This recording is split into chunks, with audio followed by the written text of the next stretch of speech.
A gente começa por onde? Para explicar esse conflito. Vamos começar olhando para o mapa do mundo. Tá. E aí acho que a gente pega aquele mapa grande ali. Esse daqui? O do mundo. Esse daqui? Isso, esse daí. Tá isso. bom, então vamos lá. Só para você entender, tem gente que tá pensando, né? Voltando para o raciocínio, antes de eu entrar aqui no mapa, que tá pensando como que esse grande jogo, esse tabuleiro tá funcionando. Tem. Quem são essas pessoas? Mais altas esferas de poder de um país. Presidente, as forças militares, os grandes estrategistas, as altas patentes de tudo quanto é instituição de Estado, não de governo. Aqueles que são responsáveis pela existência de um país, de um povo, de uma nação, e que a função deles é garantir que esse povo e essa nação continue viva, protegida, com os meios para sobreviver.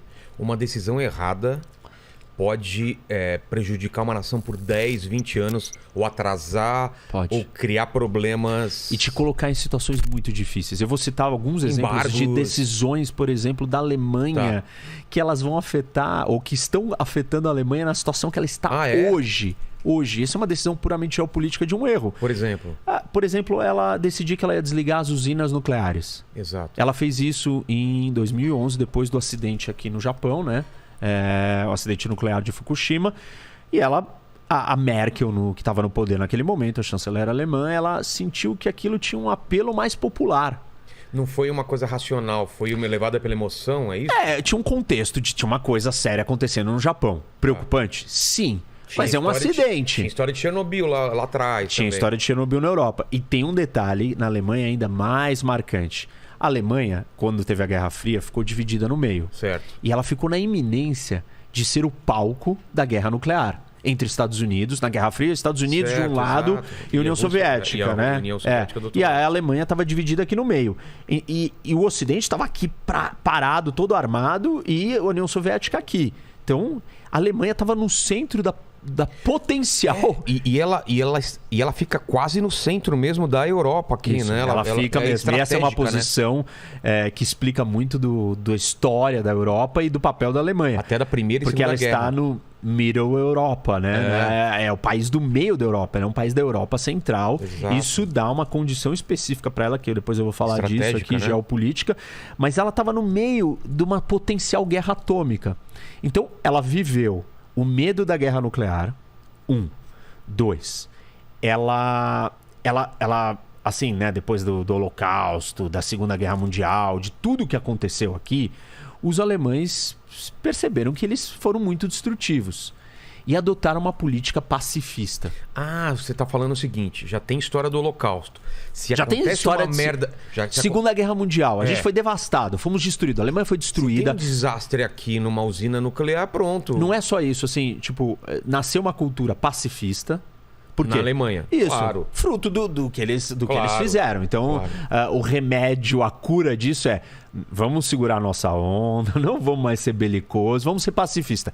A soma da história que fez eles serem pacifistas com o medo de ter vivido uma guerra atômica faz dos alemães um lugar onde a energia nuclear é bastante rechaçada. Entendi. Porque traz memórias de duas coisas muito ruins. Pra você ter uma ideia, o Partido Verde da Alemanha é um dos partidos verdes mais bem-sucedidos do mundo, com mais cadeiras no parlamento sempre. Então, a cultura verde ambiental na Alemanha é forte. Antinuclear, mais forte ainda. Aconteceu Chernobyl, acontece um acidente de Fukushima no Japão. O que acontece com esse caldo, com esse contexto cultural e histórico da Alemanha? Vamos fechar. Vamos fechar. E aí o que a população fala? Fecha tudo. Por favor. Estamos com você. Sem ter uma outra alternativa forte. Isso. Aí é a ação do ponto de vista geopolítico destrambelhada. Por quê? Porque você tem que pensar na estratégia. Qual que vai ser o substituto da energia nuclear no seu país? Se tem eólica e solar já suficiente para suprir tudo isso? Energia eólica e solar são intermitentes, né? Elas têm... Você não tem sol o dia inteiro, você não tem vento o dia inteiro. A energia nuclear não, você está ali produzindo, ela é consistente, ela é confiável. Hidrelétrica também? Isso, a hidrelétrica tem o problema da água e da chuva. E que você também, quando tem seca no Brasil, a gente estava com problema e estava com problema de novo de apagão e de falta de energia. Isso, é verdade. Então, você não pode substituir por qualquer coisa. E aí tem o custo, obviamente, dessas outras tecnologias. Quando você desligou as usinas nucleares, aí você passou a depender do que estava mais disponível mais perto, que era o gás natural, que era... Quem trazia esse gás natural era a Rússia. Então, esse daqui era só um exemplo para dizer que escolhas geopolíticas ruins atrapalham o seu país. E a gente já vai ver daqui a pouco por que atrapalha a Alemanha, ou como está atrapalhando a Alemanha e o que causou para a Alemanha. Certo. Mas vamos voltar então aqui, vamos partir do começo, né? E olhar para esse mapa e entender o que a gente está vendo. Assim, quando a gente fala em geopolítica, tem um monte de elementos que afetam a geopolítica. Então você pode dizer assim, temperatura, clima, é um elemento. Mas quando você pensa assim, na realidade física, tem duas coisas básicas que nós temos: água e terra.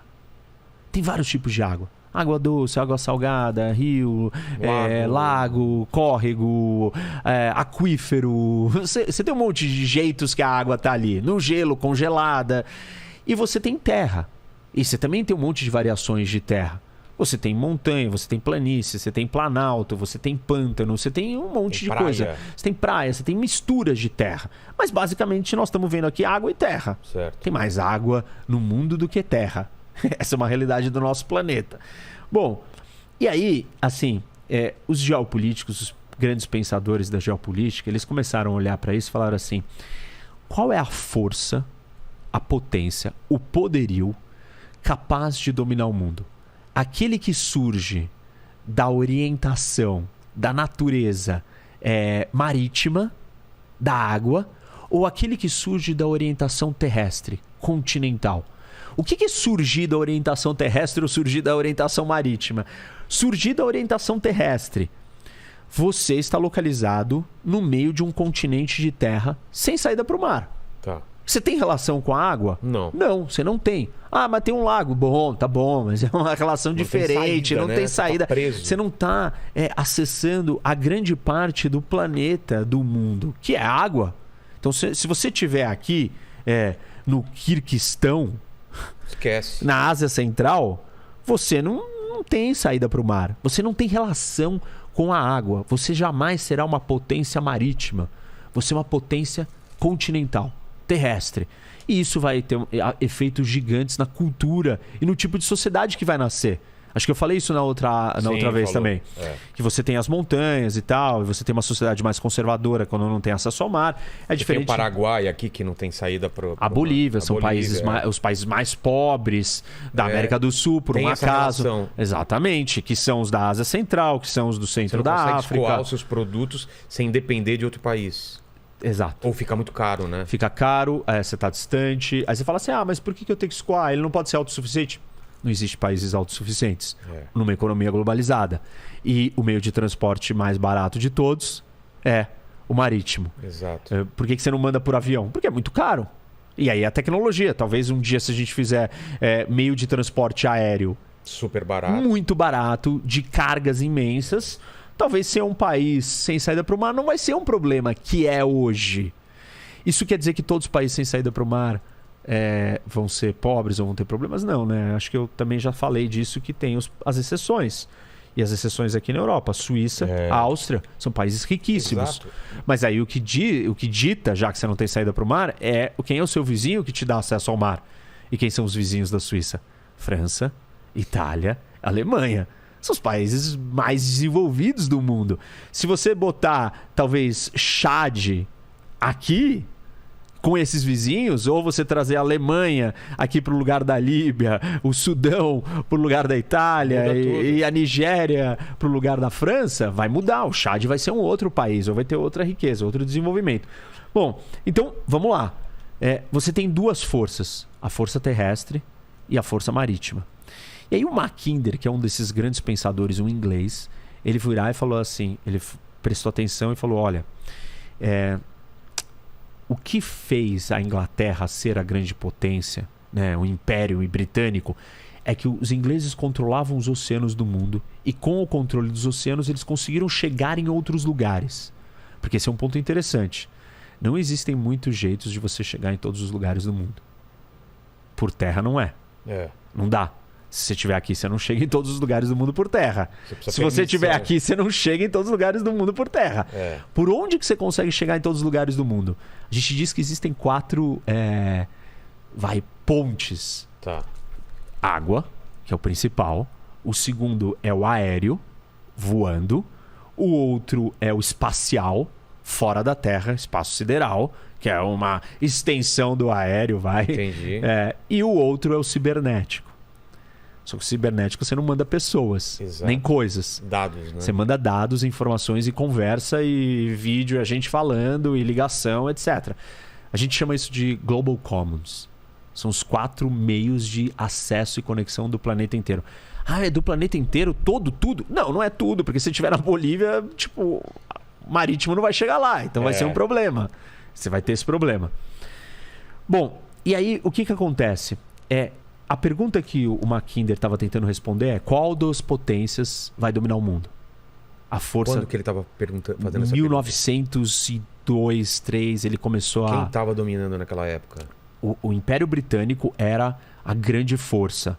Portugal e Espanha ainda não. Já tinham sido, mas já tinha passado a época deles. Começou por eles, começou com as navegações e tal. E a Inglaterra era o grande motor. Isso. Só que aí ele vira e fala o seguinte: olha, a potência marítima que Portugal e Espanha tinham sido e que os ingleses eram, não é mais a força que vai dominar o mundo. Ele já viu isso naquela época? Ele já estava... Ele virou e falou assim: gente, é o seguinte, até agora tá todo mundo focando, porque antes dele veio um outro pensador que chama Alfred Mahan, que era um americano, da Marinha Americana, e ele disse: os oceanos e o controle do mar, das rotas marítimas, te faz ser a força mais poderosa do mundo, te faz dominar o mundo. Quem controlar os oceanos do mundo, quem controlar a água, a potência marítima vai dominar o mundo. Potências marítimas são as únicas forças capazes de dominar o mundo. Entendi. E o Mackinder veio e falou assim: não. Por quê?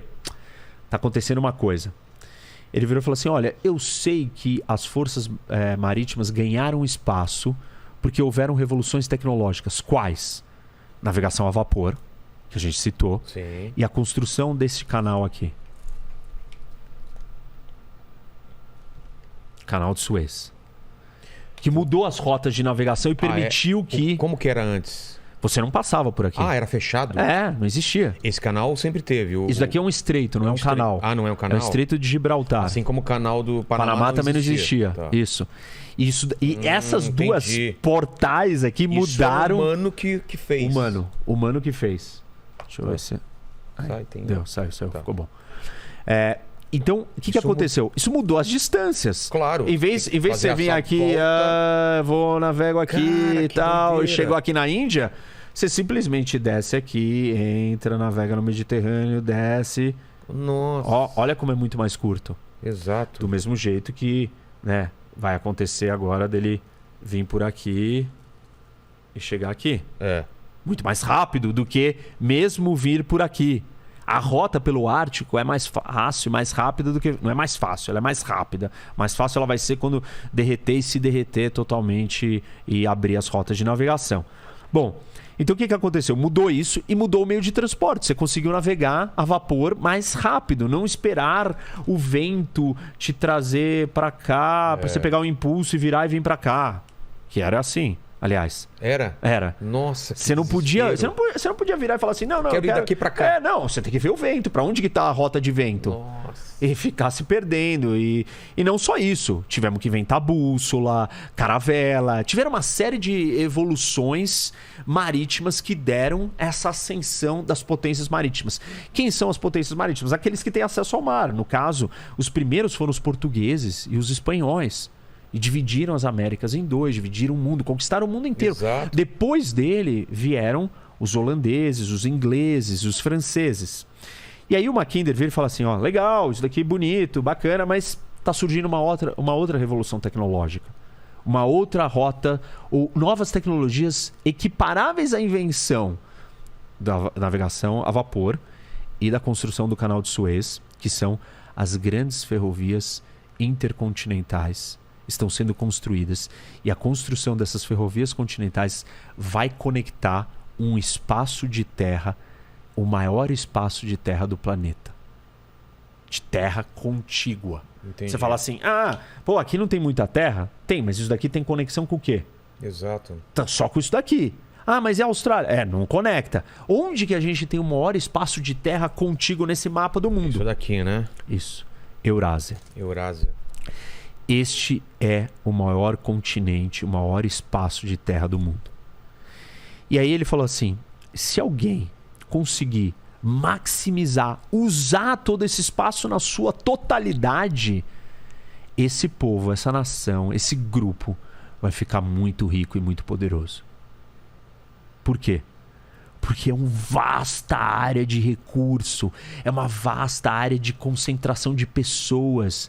Mas até o momento não era possível você unificar tudo isso. Por quê? Você não conseguia nem chegar daqui até aqui. Por quê? Porque você não tinha os meios, você ia cavalo. Antes. Tipo, era muito longe, era muito distante. Quando o cara chegava aqui, já não dava mais. Eu até acho incrível quando você vê os conquistadores, o quanto eles avançavam nesse espaço absurdo de terra, né? Claro que demoravam anos e anos. Mas eles não avançavam na velocidade que essa potência marítima avançava e estava colonizando o mundo. Exato. Entendeu? E aí, com essas transformações, ele começou a perceber que este território aqui, da Eurásia, era muito mais importante do que toda a concentração que tinha nesse pequeno cantinho aqui, que era a Europa. Falou, o mundo não é da Europa. O mundo não é esses paísezinhos daqui dominando o mundo inteiro. O mundo não é isso. Tem uma transformação aqui e essa transformação vai mudar todo esse equilíbrio de poder. E aí ele falou... Mas ele já via a China também como essa potência, o Japão, a Rússia... Não, ele falava dessa região aqui. Entendi. E ele virou e falou assim... Aí ele dividiu essa região em duas partes. A primeira parte, ele circulou aqui não tanto para lá, mas aqui assim... Ele circulou assim, aqui, um coração na Eurásia. E no coração da Eurásia, ele virou e falou assim, daqui você consegue acessar e bloquear todas as outras rotas e caminhos que a força marítima pode penetrar nesse lugar aqui. Vamos lá. Por quê? Quer dizer que quem controlar esse espaço aqui vai estar dentro de uma fortaleza. Por quê? Porque quem tá aqui fora, para chegar até isso daqui, não consegue. Entendeu? Quem tá de fora, as forças que estão de fora, se esse lugar aqui se expandir e ocupar e controlar todo mundo aqui dentro, ele vai ter muita terra, muita riqueza, muito recurso natural. E quem tá de fora não vai ter tamanho e força para contrapor o tamanho da riqueza daqui. E se expandir isso daqui, a gente também tem uma parte populacional absurda, né? Isso. Olha a Índia, China, Paquistão aqui. O que ele diz, né? Que esse coração, partindo desse coração, você conseguir se consolidar e expandir, você vai ocupar muita coisa. E aí ele fala que isso daqui chama Heartland. Heartland. Que é a terra coração. Que a maior parte fica na Rússia mesmo. Isso. E aí ele fala assim... A chave para acessar esse território é o leste da Europa. E aí ele parte da seguinte teoria, que é um axioma da geopolítica, que ele vira e fala assim, quem controla o leste europeu, ou Europa Oriental, controla o Heartland. Quem controla o Heartland, controla a Ilha Mundo. Ilha Mundo é... Entendi. A Eurásia. Eurásia. Quem controla a Ilha Mundo, controla o mundo. Você percebe que ele partiu de um espaço geográfico e desse espaço geográfico ele virou e deu um mapa da estratégia do jogo de dominação do mundo. Mas ele viu isso daqui meramente como o centro geográfico ou ele viu riqueza, viu quem tá lá? Riqueza, quem tá lá, tudo, o tamanho, tudo. O espaço. Por quê? Ele observou algumas condições aqui. A primeira, essa terra é plana. Não tem muita montanha? Não. É um terreno aberto. Ou seja, fácil expansão, fácil acesso, fácil ocupação, fácil geração de riqueza. Tem o Mar Cáspio no meio. E você está protegido do acesso das forças de fora. Por quê? Não tem saída para o mar. A saída para o mar dá... não tem saída para o Ártico. Não, isso daqui é congelado, não dá para sair por aqui. Isso daqui é um mar fechado, Mar Negro, Mar Cáspio, são mares fechados. E os rios todos não desembocam, não chegam nos oceanos. Então, você está numa caixa fechada, blindada, numa grande fortaleza com uma área muito rica. Muito rica no sentido de você ser plano. Os lugares planos são mais fáceis para você construir, mais fáceis para se desenvolver, mais fácil para você ganhar economia de escala. Tenta construir uma casa num terreno assim. Exato. Tenta construir uma casa num plano. Dá, você vai gastar 10 vezes mais. Tenta construir uma ferrovia no meio de uma montanha. Exato. Entendeu? Então, isso daqui era muito especial. Ele olhou e falou assim: olha, gente, vocês não estão prestando atenção. O poderio britânico, a Pax Britânica, o Império Britânico, corre um sério risco e uma ameaça de que uma força continental que vai surgir do leste, daqui, do centro, do coração do Heartland da Eurásia, vai poder dominar o mundo inteiro. E aí começou o problema, porque ele olhou e falou assim: tem um país-chave no meio da Europa que está numa posição estratégica continental. Esse país, ele é primariamente uma força continental. Ele tem acesso ao mar aqui em cima. Isso traz muita riqueza para a Alemanha. Mas ele não é uma saída muito fácil desse lado. Desse lado, a navegação não é tão simples. Não está um grande oceano. Ele tem que atravessar outros lugares. A Alemanha é primariamente uma potência continental. Certo? Então, ele virou e falou assim: se a Alemanha se juntar com a Rússia, aí acabou para o mundo. Porque você vai pegar a força da ponta da Europa, né, do centro da Europa, que se projeta, consegue projetar poder para o resto da Europa, ir para cá, para o leste europeu, e se juntar com o outro que tem todo o acesso dos steppes, do steppe da Eurásia, que é esse campo plano e reto e de fácil acesso. E ele viu nisso um grande temor. E falou: nós temos que se preparar para isso, porque isso não pode acontecer. E aí nós temos Primeira Guerra Mundial, Segunda Guerra Mundial, Guerra Fria. E todos esses momentos da história daí em diante é um confronto entre as potências continentais e as potências marítimas. Potência marítima representada inicialmente pelo Reino Unido e depois pelos Estados Unidos. Os Estados Unidos é uma potência marítima? Por quê? É um país continental, de tamanho continental. Mas o que é a América do Norte? Aliás, o que são as Américas? De acordo com a definição do Mackinder, ele chama isso daqui de crescente externo. Ele vira e fala assim: aqui tem o Heartland. Vamos apagar um pouco. Tá. Porque a gente já nem apagou. Dançamos, acho. Secou. Então aqui está o Heartland. Aí ele vira e fala assim: tem o crescente interno. O que é o crescente interno? Ele fala que é essa parte da Europa Ocidental, pedaços aqui do Oriente Médio, Índia e China. É um arco de fora. Esse é o arco... De fora não, né? Ele chama de arco interno. Tá. O inner crescente, né? O crescente interno. E aí tem o crescente externo. Quem é o crescente externo? Ele fala que é uma parte insular. São ilhas externas. Ilha Continente 1. Aqui, Austrália. E a outra são as Américas.